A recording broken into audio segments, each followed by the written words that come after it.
தமிழ் தொலைக்காட்சிகளில் நீயா நானா நிகழ்ச்சிக்கு தனி இடம் உண்டு. அந்த நிகழ்ச்சி பல வருடங்களாக ஒளிபரப்பாகி வருகிறது. அந்த நிகழ்ச்சியால் பலரது வாழ்க்கையில் ஒளி ஏற்பட்டிருக்கிறது. அப்படித்தான் நேற்றைய எபிசோடின் மூலம் ஒரு மாணவனின் வாழ்க்கையிலும் ஒளி வந்திருக்கிறது. அதனை தமிழக வெற்றிக் கழக தலைவர் விஜய் ஏற்றி வைத்திருக்கிறார். அந்த மாணவனுக்கும் மாணவனின் குடும்பத்துக்கும் ஏகப்பட்ட உதவிகளை செய்திருக்கிறார் விஜய். நேற்றைய எபிசோட் முக்கியத்துவம் வாய்ந்ததாக கருதப்படுகிறது. அதாவது படித்துக்கொண்டே வேலைக்கு செல்லும் மாணவர்கள் படும் வலியும் அந்த மாணவர்களின் பெற்றோர்கள் பேசுவதும் தான் நேற்றைய பேசுபொருளாக இருந்தது. நேற்றைய எபிசோடில் பேசிய மாணவர்களின் வலியை காணும்போது நாம் படுவதெல்லாம் ஒரு கஷ்டமே இல்லை என்ற எண்ணம்தான் தோன்றியது. குறிப்பாக வாழை படம் ரிலீஸான சமயத்தில் இந்த எபிசோட் ஒளிபரப்பப்பட்டது. இயக்குனர் மாரி செல்வராஜ் நேற்றைய எபிசோடில் சிறப்பு விருந்தினராக கலந்து கொண்டார்கள்.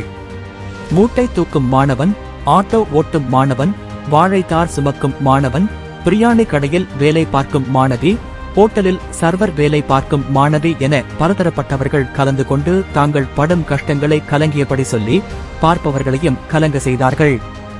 அந்த எபிசோடில் கோவில்பட்டியை சேர்ந்த மாணவன் ஒருவர், நான் மூட்டை தூக்குகிறேன். அந்த மூட்டையை தூக்கும் போதெல்லாம் கழுத்து பயங்கரமாக வலிக்கும். வீட்டில் அதை சொல்லிக் கொள்ள மாட்டேன். சில சமயம் பேருந்தை விட்டுவிட்டால் இரவு 10 மணிக்கு 3 கிலோமீட்டர் வரை நடந்தே செல்வேன். அப்போது எனது தாயையும் தந்தையையும் நல்ல இடத்தில் அமர வைக்க வேண்டும். எனது தாயை ஒரு மெத்தையில் படுக்க வைக்க வேண்டும் என தோன்றும் என்று கூறினார்.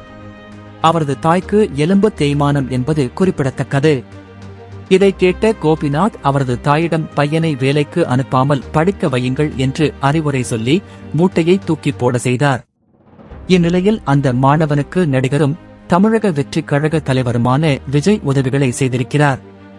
அந்த நிகழ்ச்சி ஒளிபரப்பாகி முடிந்த அரை மணி நேரத்திலேயே மாணவனின் தாய்க்கு ஒரு மெத்தை, வீட்டுக்கு ஒரு மாதத்துக்கு தேவையான மளிகை சாமான்கள், 25,000 ரூபாய் பணம் உள்ளிட்டவைகளையும் அவர்களது வங்கிக் கணக்கில் 25,000 ரூபாய் பணத்தையும் அனுப்பியிருக்கிறார். இதுகுறித்து பேசிய மாணவனின் தாய், இந்த நிகழ்ச்சியை தளபதி விஜய் பார்ப்பார் என்று நாங்கள் நினைத்துக்கூட பார்க்கவில்லை. அவர் பார்த்த அரை மணி நேரத்திலேயே எங்களுக்கு தேவையான பலசரக்கு சாமான்கள், எனக்கு மெத்தையை கொடுத்தார். அதேபோல் எனது மகனின் 3 வருட படிப்பு செலவையும் பார்த்துக் கொள்வதாக கூறியிருக்கிறார்கள். எங்களது அக்கவுண்ட்டுக்கு 25,000 ரூபாய் பணத்தையும் போட்டிருக்கிறார்கள். ரொம்ப நன்றி என்று நிகழ்ச்சியுடன் குறிப்பிட்டார். முன்னதாக இசையமைப்பாளர் தமனும் அந்த மாணவனுக்கு ஒரு 2 சக்கர வாகனத்தை கொடுப்பதாக தெரிவித்திருந்தது குறிப்பிடத்தக்கது.